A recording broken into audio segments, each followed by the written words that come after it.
that. This isn't even conspiracy. It's been proven already. You can actually look this up.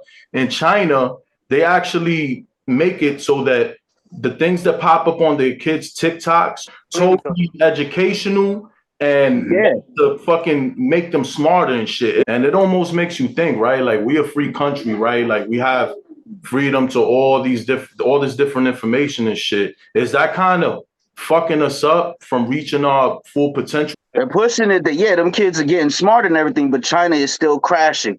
China has a very small population of the future. Yeah, their biggest population is people 35 and up. That's a whole fact. Because they hurt themselves. Because China is a communist state. The government controls everything that goes on there. Any news that comes out, they control that as well. I have no problems with Chinese people. I love a lot of the stuff they do. You know what I mean? Their literature is great. Their art is fucking phenomenal. Their movies are phenomenal. Like, I have no problem with Chinese people at all. There's no Asian hate. I'm just strictly talking economically and the communist side of it, the control. Yeah. But China's economy is hurting. China has dead lands. You ever heard of the dead cities in China? Literal city blocks. Cities full of buildings that are not even finished, that ain't livable.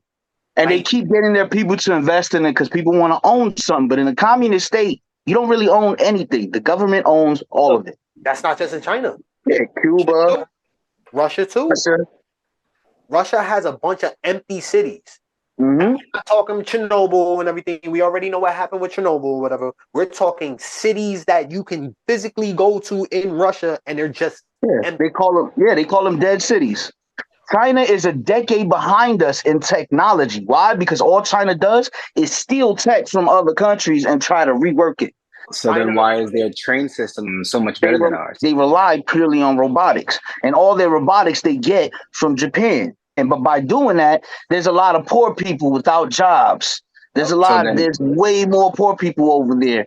They don't even have access to the top microchips in the world. That's why they beef with Taiwan so much. Taiwan is one of the places that makes the best microchips on the planet.